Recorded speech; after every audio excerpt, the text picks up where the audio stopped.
Welcome back here on Burnt Rubber Racing Network. First thing here I'm looking at is the Brandon Jones and Riley Earps both signing with JGR for 2020. There's been a lot of stuff on Twitter about that. A lot of people don't think that those two should be in those rides again next year. How do you feel about that? I don't know a whole lot about Riley. Honestly, I've watched him in the limited trucks, and I think he might have raced a few Xfinities this year, but I don't really know a whole lot about Riley. I think Brandon's progressed a lot this year from what I've seen. He recently won here 2 weeks ago, I think, Yeah, which was pretty awesome for him. I know that, and he looked really good after that win. His confidence, you could tell, was up once he made it to victory lane. I think he's a good fit. We'll have to see with Riley. I mean, I think the reason a lot of it's that way is because they feel like family money got them into that ride, which is, money is the name of the game, unfortunately, in NASCAR right Yeah, I mean, now. if we could all afford to be in it, you and I'd be racing right now, I'm sure. So Yeah, exactly. I mean, money's in the name of the game. It's what makes the cars go round and makes them go fast. So And I'm with you on the Riley Earps. To be honest, I hadn't heard his name until Johnny Sauter had to go below the double yellow line there at Talladega to block him. yeah, I don't know a whole lot about Riley. I know it's real limited what I do know about him. So it'll be interesting. I know a lot of people have been giving Harrison Burton some, grief over him getting that ride too, but I think the cars will suit him a lot better than the trucks. He's been solid. He's just not been able to wrap together a win yet in the trucks. I think the cars will suit his driving style a little better, in my opinion, though. And I would agree with that because, I mean, look who his family is. You got Ward and Jeff as your family members, and then Jeb's also there in the NASCAR National Series as well, making some appearances. So the Burton family at pedigree at NASCAR, I have no worries about Harrison. The other two, though, Jones finally getting his first win's a big step. The first one's always the hardest one. And Herbst, everything I looked up as far as his resume goes, trucks and Xfinity, it's both under 10 starts. So maybe his dad's money got him into the ride. But obviously, Joe Gibbs is seeing something in those limited starts that makes him want to sign him into a ride like that. And that's a top-tier ride there in that series. So I'll be interested to see how those guys work out there next year because there's so much young talent down between the Truck Series and the Xfinity Series. You can't really pick and choose which one you want in there because you're never going to make the perfect decision with all that talent. Yeah, it'll be interesting, especially with now Reddick and Custer's hasn't announced his, but Reddick's going to be jumping up. So is Christopher Bell into that 95 car. So it'll be interesting to see who comes in and kind of takes over, especially if Custer does finally get a ride in the Cup Series. Which, I mean, I think we won't hear nothing about that till late in the off season. Kind of how Daniel Suarez got his ride. It was late. Yeah, and in this case, maybe Daniel Suarez waiting this long to lose his ride. Yeah, exactly. That's unfortunate for him, but, that's how the cookie crumbles. And just because we're talking about guys moving up, how about old John Hunter Nemechek's debut there last week? Just, out of nowhere getting popped in the ride after Tiff had to leave for medical reasons and doing that well. That was solid, yeah. I mean, and the equipment he's in, you kind of want to limit your expectations of John Hunter, but he showed some solid performance pretty much the whole race. I know his finish may not completely show it, but at one point he was in the top 15 on the lead lap. That's at one point in that race. So he did pretty good. I think it's interesting. A lot of people underestimate John just because of his performance in the Xfinity Series and then the limited starts he had with Ganassi. He won a race and he ran pretty well in all the other starts he had. So John Hunter Nemechek would be an interesting addition. I'm wanting to say I saw that Front Row is in talks with him to join them full-time next year potentially, which I would assume would be in the 38 ride since David Reagan's retiring here at the end of the season. That'd be interesting. I've heard, you hear so much with, of course, Custer being a Ford driver that he could be in that seat with Alliance. I've read that online. So it'll be interesting to see for sure what happens. John Hunter's been a Chevrolet driver since he came in. So if he switches to Ford, I mean, it wouldn't be out of the ordinary. We've seen Kyle Larson jump from Toyota to Chevy. So it would be interesting. I think John would be I wouldn't expect a whole lot from him his first year, we'll say that. But I think he could be a solid contributor to that team and to the series.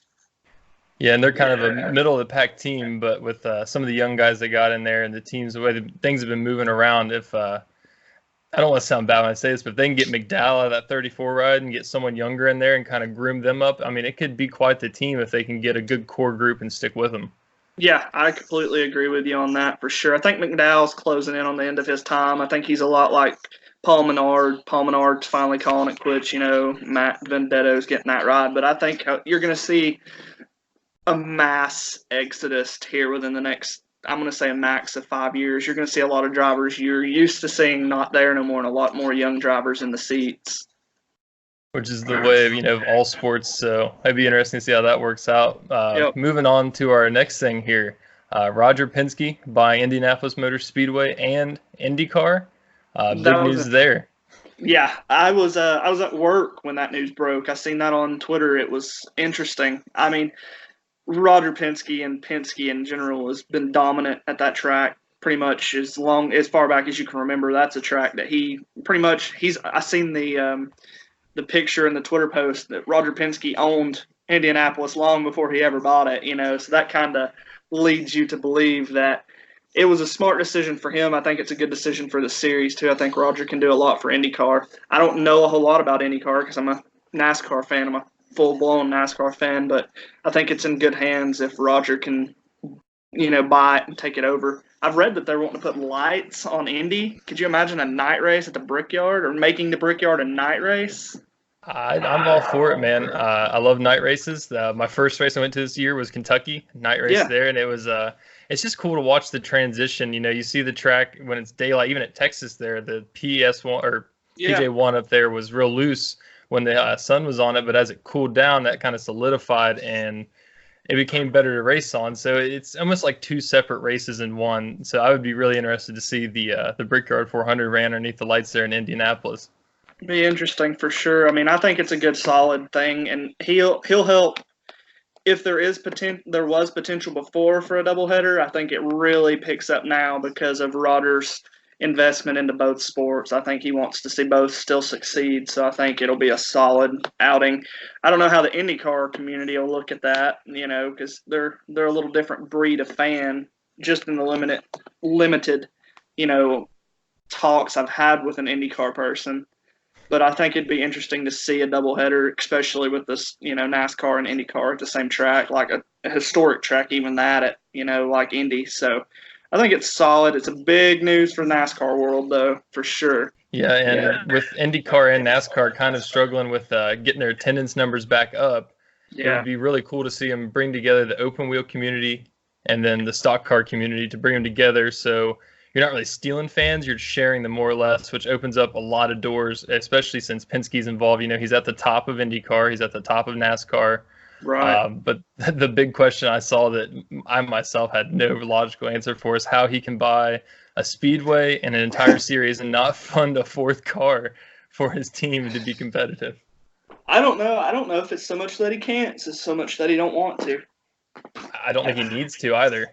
Yeah, I mean, he's got Ryan Blaney. I know Ryan gets a lot of grief for being the low man on that team, but Ryan's been solid. He won to advance to this round at Talladega. He won at the Roval last year, even though it was, due to Johnson and Truex wrecking. I think he should get a little more credit. I think he will, because I think Keselowski's going to be a part of that unfortunate, like I said, next 5 years. I think he's going to be one of those guys that you see leave. Yeah, Ryan Blaney being there, supposedly the bottom guy because you have two past champions, but Ryan Blaney's, I'm not going to say the only one left because Logano is there and he's not quite guaranteed in there, but I would almost say that Ryan Blaney has a better chance just because he hasn't had as many issues on the track as Logano has with competitors and his car. So Blaney's probably in a better position to advance, but it's kind of a must-win situation, whereas it's not for Logano. But regardless, I'm sure Penske is going to have one car in the Champ 4. Yeah, I don't foresee him not. If he's not, it'll be due to someone like Larson or Chase, winning and getting in and keeping one of them out. I think you've already got Truex and Harvick who won to advance. I think Kyle's pretty well good as long as he don't have a accident pretty early. I think he can. If he's solid like he has been all year, he'll be fine. He'll be there. And then so another thing that I saw this week was 704 Games, the creators of NASCAR Heat 4, released a survey where they were kind of gauging people's opinions on the game and how it's going so far and everyone's experience. But they were also talking about what we'd like to see added to the game, such as customization options for the car, for your character, a deeper story in the career mode. So I guess my question for you is, Chris, what would you like to see in NASCAR Heat 4? I'm a big career mode player. I always have been. Any game I get, sports wise, I like career modes. Whether it be like Major League Baseball, the show, I play the career mode in that, or if I play Dynasty in Madden. So I've always been a career mode player. I'd like a deeper story mode, career mode. I like what they did adding the dirt, the dirt racing in. I think that's solid and it's fun for me. It's fun for me to slide around on a dirt track. But I would like it to kind of go back to one of those. I can't remember what year it was, but one of the older NASCAR games back on like PlayStation 2, where you started out in like the Will and Modified series, and you jumped up. So maybe add that, or the ARCA series or something. Add another loop into that. Don't just take it from dirt straight to trucks, because I think it's somewhat unrealistic. Not to say it don't happen, but I think that'd be good. I don't know what experience you have with the challenges either, but they are rough. Yeah, very, very rough. In fact, I actually had to look up how to do the Kyle Busch one because I was just run on generic automatic transmission, just driving, and every time I ran out of gas on the second lap, couldn't even make it to the third one. Yeah, I don't know. I mean, it's one of those things. I'm going to have to look it up. I've done the Tyler Reddick one. I don't know at Talladega if you've tried that one yet, where you have to draft, and it took me forever. Literally forever. I finished second, I think, like 6-7 times before I finally beat it. So I think the challenge modes are a good thing about the game. I do like that.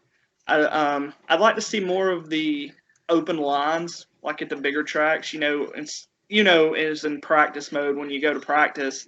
If you do any of the practice in your career mode, they have the preferred line, which is always around the bottom of the track. You never see a line go around the top of the track. So I'd like to see that. I'd like to see that be more of a play. And I know they did it at Bristol. Bristol sent me an email about it, about how they finally got 704 games to integrate the top and bottom line.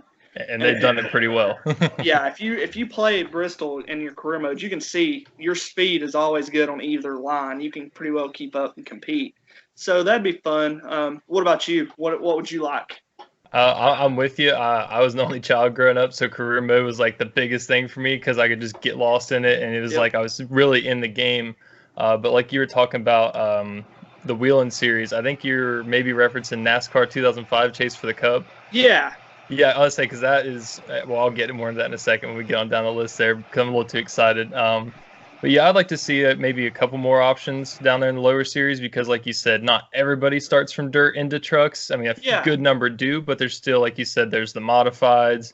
Then there's the K&N series that a lot of people go to beforehand. So there's more options there that maybe I'm not sure how hard it'd be to add in for them, but if they could do it, it would be interesting because a lot of them use the same tracks anyways. Yeah. So it'd just be adding in the cars and some of the drivers, or they could even use fictitious drivers like they have in the past. Yeah, I'd like that. That'd be good. And I'd like some customization. They took a leap in customization on cars this year. So I'm not gonna lie, I hated it last year when I'd get into the Cup Series or into the Xfinity Series. If I decided I wanted to take a car that the driver's name, say for instance Jimmy Johnson, if I wanted to take the 48, it still said Johnson on the back of the car. I know that's a small, little thing, but it's one of those things that if I took that car, I'd want my name on the back of it. So it makes it a little more, relatable, personable, so I can actually enjoy it a little more, So I'd like to see customization go up a little more, give you some more different fonts for your numbers, stuff like that. Other than that, though, I mean, the game's solid. I enjoy it. I play it, good with. I mean, I've been vegging out on Call of Duty here lately, but understandable. I'm a gamer in all sense, but yeah, I enjoy the NASCAR Heat 4. I'm glad that 704 has put some thought into that, though, as to asking the fans. Well, I mean, that's just the way that games are going nowadays. If you look at like Fortnite, Call of Duty, the ones you mentioned, all the big names, that's what they do. They outreach to their fans and get their opinions because who's playing the games? It's not 704. It's not Activision, all these studios and stuff. It's the people. But kind of, I want to go back to where you're talking about the customization. I like the idea of different font numbers. They brought that into here, but it was like 2 at first, and then now there's random numbers that have that 4th option. But it's like number 8, 28, and just these oddball numbers. So I'd like to see that a little more, and maybe a more specific paintbrush style, where you just have these like 3 blocks, and you're kind of limited on creativity on what you can actually do. When you look at some of the throwbacks people attempt to make, and you're like, wow, like that's pretty close, but it's not what it could be. And I don't think it'd be that hard to add in a couple extra options to make that a little more realistic, I guess would be the way I'd put it.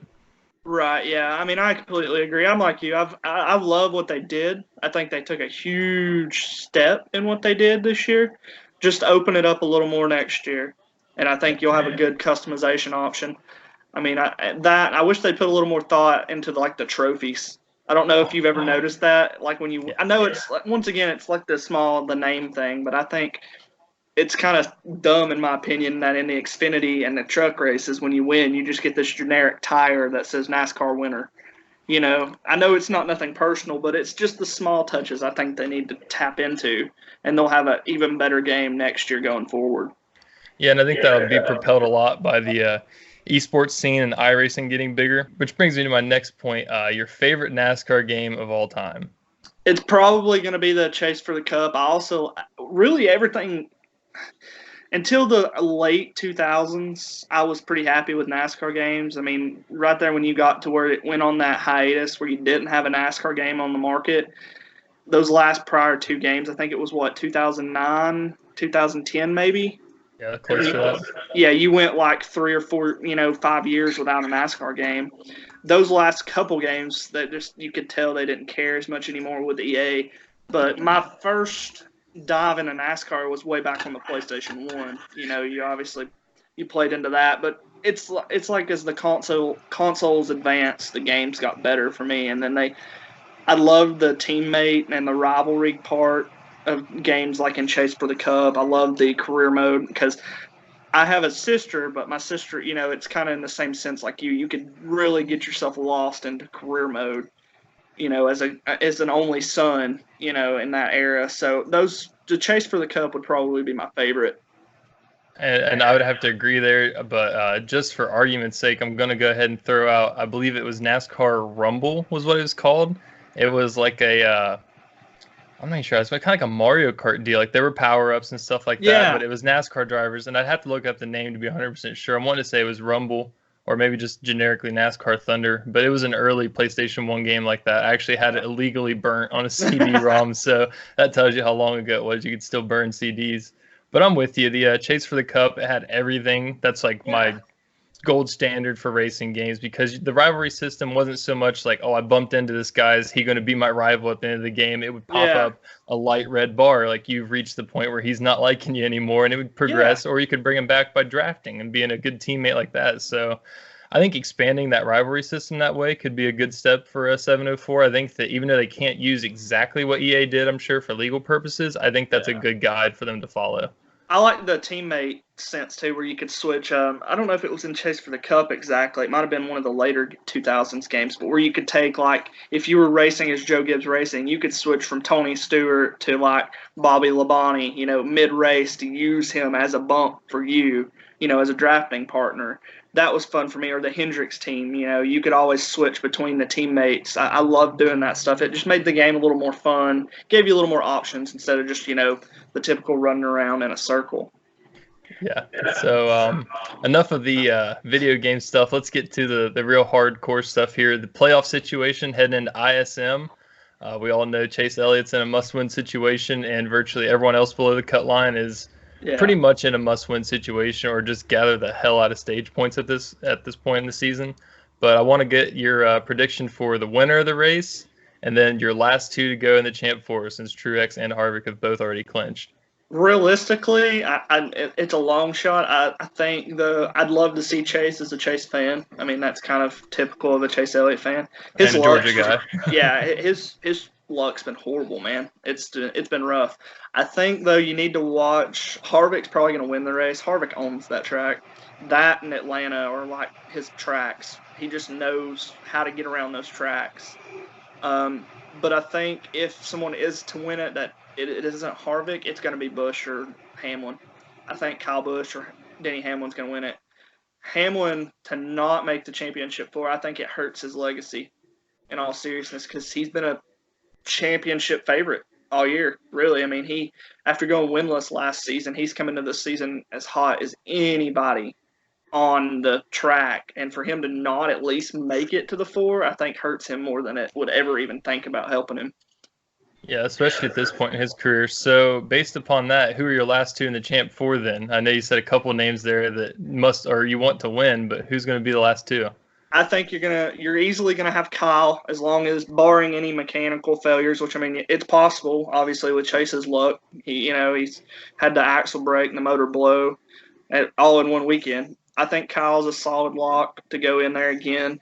The last spot's where it gets iffy because I think Hamlin could really pull it out. He has the car and the performance this year, but realistically, I think you need to keep an eye on someone like Larson or Logano as to sneak in there. So my final four, I think now, just at this point, it's nowhere near what I put on the contest. I'm going to go with Harvick, Truex, Kyle Busch, and I'm probably going to go ahead and throw Hamlin in there. I think he's going to come in. I think you're going to have 3 Gibbs cars in the championship 4, and Harvick's going to have a tough time. The winner being Kyle Busch, just because he's won the last 3 here, and I'm saying that as someone who absolutely hates Kyle Busch. Although I am growing warmer to him. I think I'm more of a Logano hater now than I am a Kyle Busch. So God willing, if the points gods ever allow it, I'd like to see Ryan Blaney make that 4th spot. But realistically, I'm with you. I think Hamlin's probably going to try to sneak in there.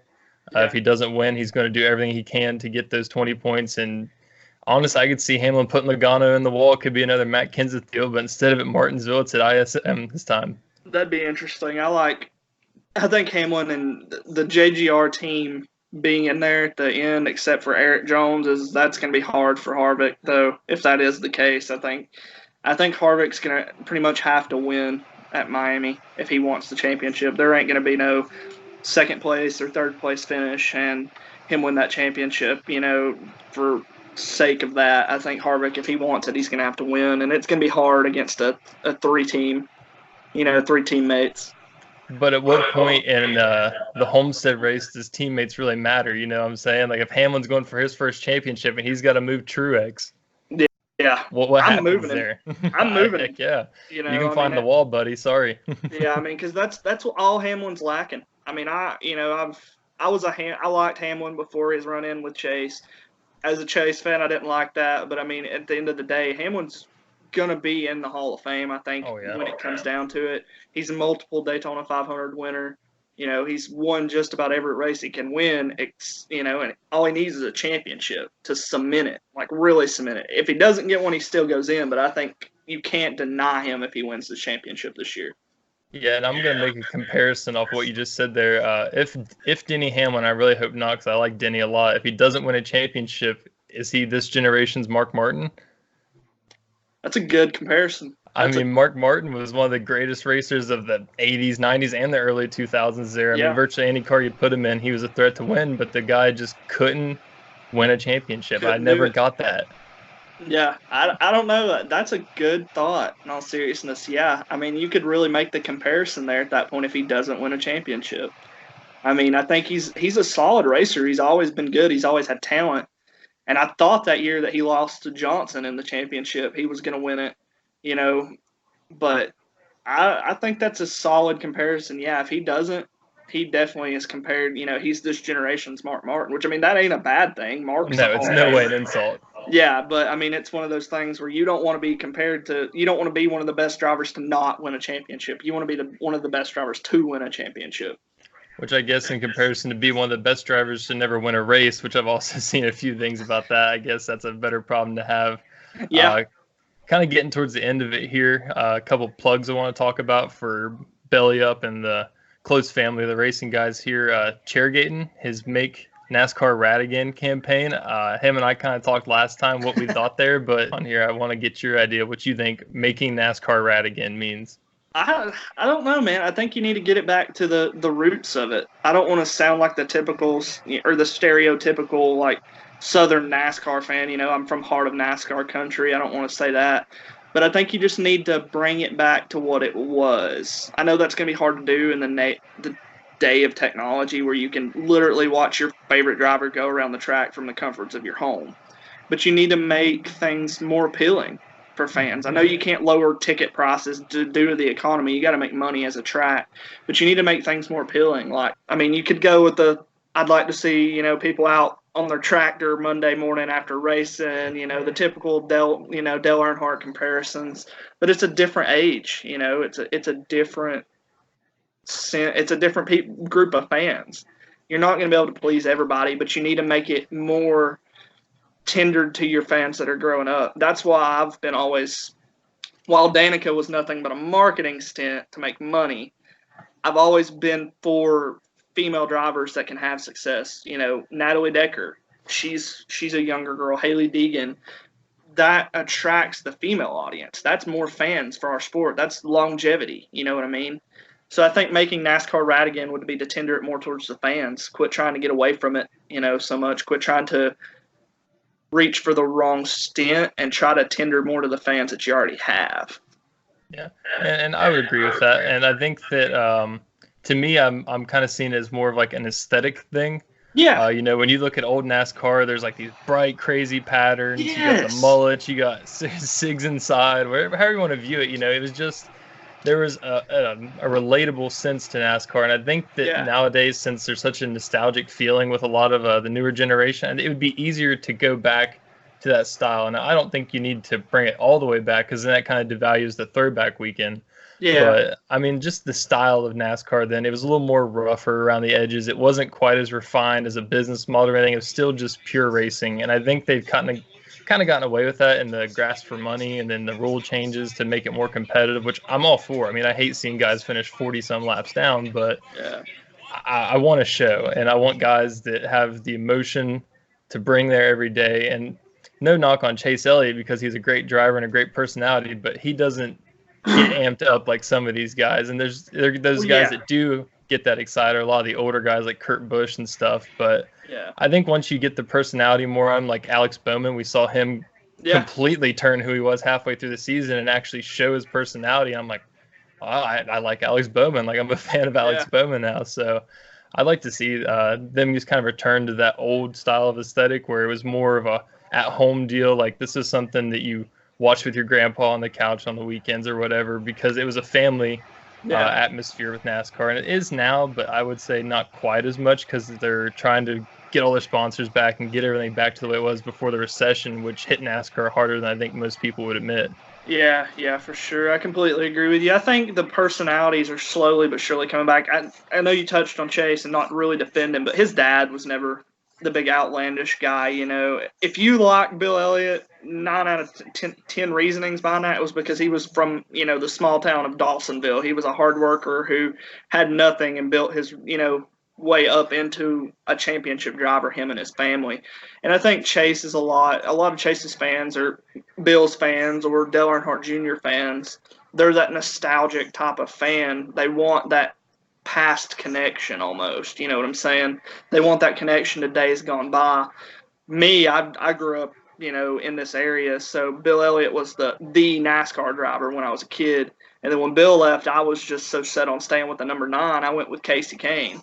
And Casey kind of has that background of he raced sprint cars. He made his, money in sprint cars and, made his way up through the series. So, I mean, it's one of those things where, I'd like to see it. I think you're going to see it more next year. Tyler Reddick is a huge personality guy. Like, I don't know if you've paid attention to his career, but after he won his championship and then lost, he didn't have his ride with Junior Motorsports anymore. He went over to Richard Childress, and it was like a 180 swing in his personality. He was all over Twitter the first part of the season, with smart comments. He recently had an interaction with Daniel Hemrick. I don't know if you noticed the saltiness there that Daniel Hemrick posted on Twitter. Oh, yeah, I did. Yeah, so, I mean, I think you're getting ready to get back into that slowly but surely. But I think at the same time, you're always going to have those drivers that are quiet. They keep to themselves. They don't like the media so much as they just want to go out and win races, Mm-hmm. So I think NASCAR is slowly but surely going to be rad again. And I'm with you there. So I hope it does become rad again, and I hope Chairgaten can be like the front man for that and just blow up and become the biggest thing in NASCAR. So let's hope that does. And that's probably going to do it for all we're talking about here. But I do want to add one more thing. The ERSCA PristineAuction.com series, which we, Belly Up, have partnered with. They are releasing their schedule, and the driver registration opens up on the 11th of this month, so 4 days from today. they'll start kicking all that off. And I really look forward to our involvement in that because I just now got into the iRacing scene, and I'll be interested to see it from that perspective, I guess, from a little more invested in it. Yeah, I think it's going to be good for us as Belly Up. I think it'll be good for them too, but it also gives us race fans, us younger race fans, something to watch when our stock cars, our real life stock cars, aren't on the track. I think iRacing is a step ahead of anything that Heat's going to be, and I think that's okay. I think you're going to have two different types of people when it comes to esports. You're going to have your console gamers, and then you're going to have your computer gamers. But I watched the USAC Nationals, the last 3 races of them. Loved what I seen out of that, just the intensity, and they even do the interviews with the winner after the race, and you can just tell, even though it might not be as important to some of us because it's virtual. You can see the emotion and hear it in their voice when they're talking, about winning a race, an online race. But I'm really excited for the Pristine iRacing series with us. I think that's going to be fun to cover for all of us. Yeah, so, I mean, if you watch this video and you've heard that last bit, make sure you tune into the PristineAuction.com series when it starts up. But that's going to do it for Chris and I here. We're going to sign off and appreciate you guys tuning in. All right, we'll see you next week, man.